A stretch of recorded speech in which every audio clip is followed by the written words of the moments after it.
Assalamualaikum warahmatullahi wabarakatuh. Anak-anakku sekalian, hari ini kita akan belajar materi IPA tentang kemagnetan. Kemarin kita membahas tentang energi listrik atau listrik dinamis. Itu adalah materi bab semester pertama yang belum kita bahas karena kondisi yang tidak memungkinkan. Nah, di semester 2 ini kita akan belajar mengenai materi IPA ada 5 bab. Ya, di antaranya ada 1 kemagnetan dan induksi elektromagnetik, 2 bioteknologi, 3 materi dan dampaknya bagi kesehatan manusia, 4 kehidupan organisme tanah, 5 teknologi ramah lingkungan.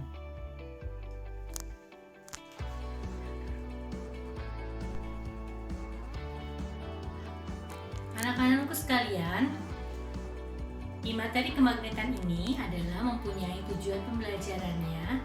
Di antaranya, yang pertama, siswa dapat menjelaskan pengertian tentang magnet. Yang kedua, dapat menjelaskan mengenai sifat-sifat benda-benda di sekitar kita berdasarkan kemagnetannya. Yang ketiga, siswa dapat membuat magnet. Keempat, yaitu siswa dapat menjelaskan bagaimana cara menggunakan magnet. Nah, kita dari awal dulu pengertian magnet. Ya, magnet ini berasal dari kata magnesia. Magnesia itu adalah suatu daerah atau desa di Yunani. Ya, ditemukannya di Yunani. Jadi ditemukan magnet itu pertama di Yunani berbentuk batuan, dan batuan itu bisa menarik logam-logam besi dan baja yang ada di sekitar batu. Nah, itu yang pertama ketika ditemukannya. Selanjutnya, sifat kemagnetan benda-benda di sekitar kita dibagi menjadi 3. 1 feromagnetik, 2 paramagnetik, 3 diamagnetik. Yang pertama, feromagnetik itu adalah benda-benda yang kuat ditarik oleh magnet. Contoh besi, baja, nikel dan sebagainya. Sangat kuat ditarik oleh magnet. Kedua adalah paramagnetik, yaitu benda yang dapat ditarik lemah oleh magnet. Contohnya aluminium, seng, tariknya sangat lemah. Kemudian 3 diamagnetik, benda-benda yang sama sekali tidak bisa ditarik oleh magnet. Kertas, plastik, emas. Nanti kita akan melakukan percobaannya.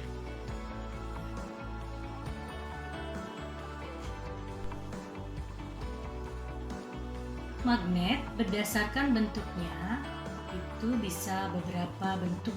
Ya, di antaranya ada magnet silinder, ada magnet batang berbentuk batang. Ya, magnet silinder berbentuk silinder, magnet jarum berbentuk jarum seperti pada jarum kompas. Terus magnet ladam atau magnet U berbentuk U. Nah, sekarang yang Ibu pegang itu adalah magnet batang yang ada di laboratorium kita. Nah, sekarang kita akan mempraktekkan bagaimana sifat benda-benda di sekitar kita yang dapat ditarik oleh magnet dan yang tidak dapat ditarik oleh magnet. Di sini disediakan ya dari mulai baja, ada baja besi, kain, ada tembaga, ya tembaga ini, ada kayu, ada karet, penghapus karet, ada aluminium, ya, kan? Ada emas, ada gabus, ada kertas, ada plastik. Kita coba mana benda-benda yang bisa ditarik oleh magnet, mana benda yang disebut feromagnetik, paramagnetik, dan diamagnetik. Kita lihat dulu baja. Ini baja ini ada jarum, itu dari baja yang ada baja ringan, baja tipis, ya. Jarum itu terbuat dari baja. Kita lihat apakah bisa ketarik. Ya, bisa ketarik ya. Nih. Dia termasuknya jenis feromagnetik. Kemudian paku-paku.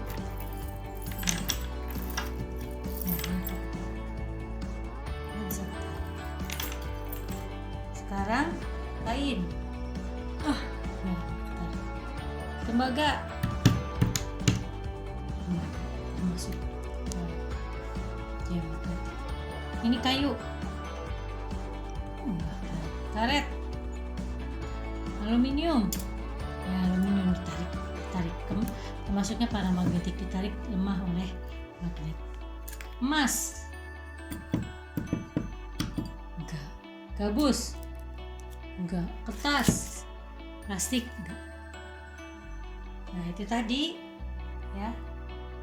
Nah, kita bisa mengklasifikasikan magnet berdasarkan kekuatan magnetnya, bisa ditarik atau tidak. Ya. Sebuah magnet batang ataupun magnet lainnya itu pasti memiliki dua kutub, yaitu kutub utara dan kutub selatan. Ini north, ini south, selatan. Jadi kenapa demikian? Karena apabila magnet ini digantung dengan bebas, maka dia ini akan menunjukkan arah utara dan selatan. Ini ke sana utara, ya, ke sana selatan. Berbeda kalau misalnya ibu pindahkan yang selatannya ke arah utara. Ini utara tapi ininya selatan. Pasti dia akan menolak, akan bergerak terus sampai kemudian dia menunjukkan arah utara dan selatan. Kalau ada angin sedikit, dia akan menunjukkan arah utara dan selatan. Jadi kita tadi bisa menyimpulkan sifat-sifat magnet itu diantaranya ya, sebuah magnet itu mempunyai dua kutub, yaitu kutub utara dan kutub selatan. Kemudian magnet itu apa? Magnet itu bisa menarik benda-benda logam tertentu, ya. Dan magnet itu adalah sifatnya bagian yang ujungnya itu adalah bagian yang kutub-kutubnya yang paling kuat adalah di ujung-ujungnya. Jadi kita bisa ini ya, mengangkat paku-paku itu yang paling kuat itu di ujung-ujungnya. Beda kalau di tengah. Tengah mempunyai kekuatan tapi tidak akan sekuat di ujung-ujungnya.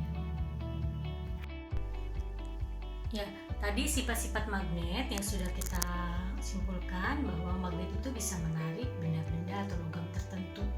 Kemudian magnet ini adalah selalu menunjukkan arah utara dan selatan. Ya. Kemudian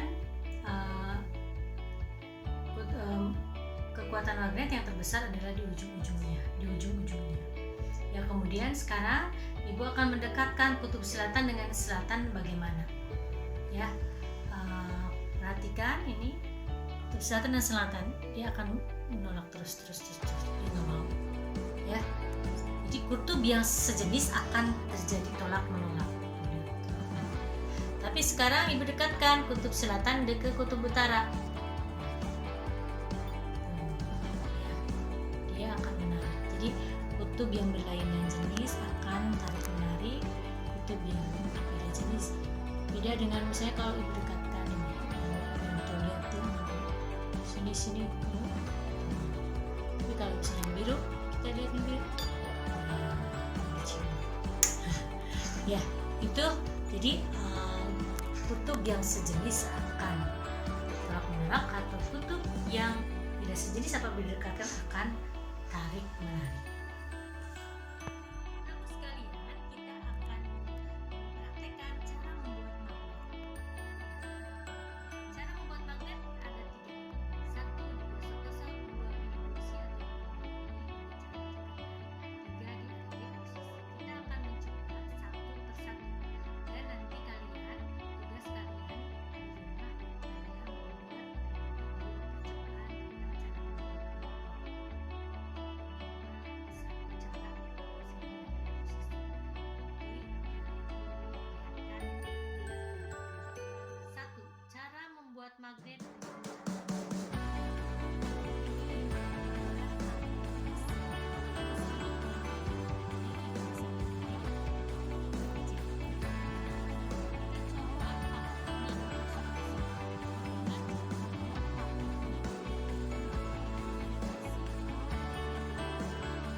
Setelah digosok-gosokkan ini paku yang dari besi ini, maka paku ini akan menjadi magnet. Tapi memang sifatnya adalah magnet sementara. Apabila terbuat dari besi itu akan magnet sementara. Kita coba menarik. Setelah ini kita coba dia bisa menarik.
Yang dialiri arus listrik minimal.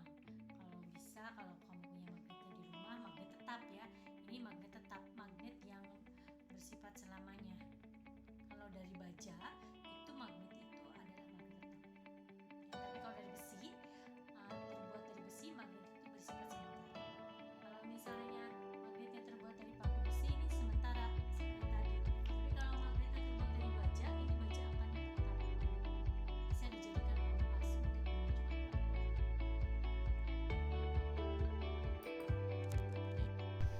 Anak-anakku sekalian, sekarang Ibu akan memberikan contoh cara membuat kompas ya.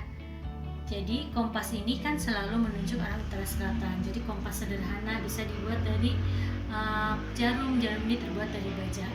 Jarum ini dibikin dulu menjadi magnet. Ketika dijadikan magnet, maka jarum ini pasti akan menjadi magnet tetap dan pasti akan menunjukkan arah utara dan selatan.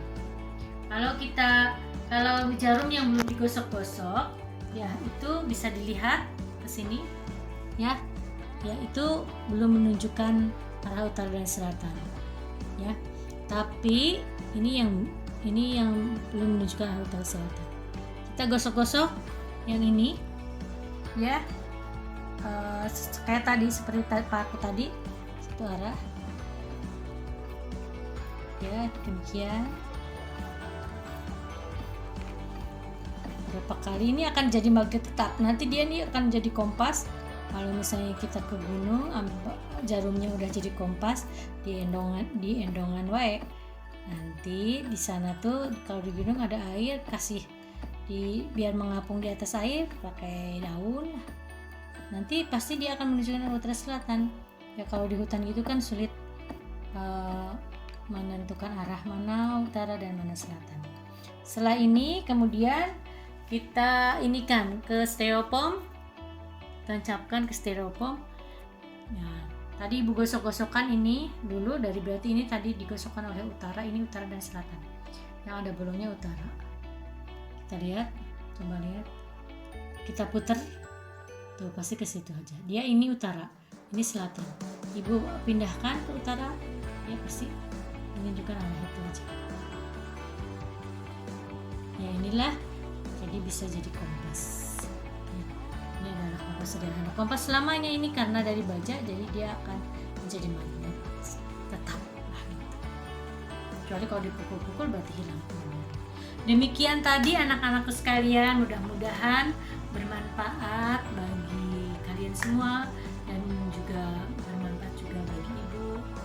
Nah, semoga kalian di rumah tetap sehat, tetap menjaga motivasi untuk selalu belajar dan belajar.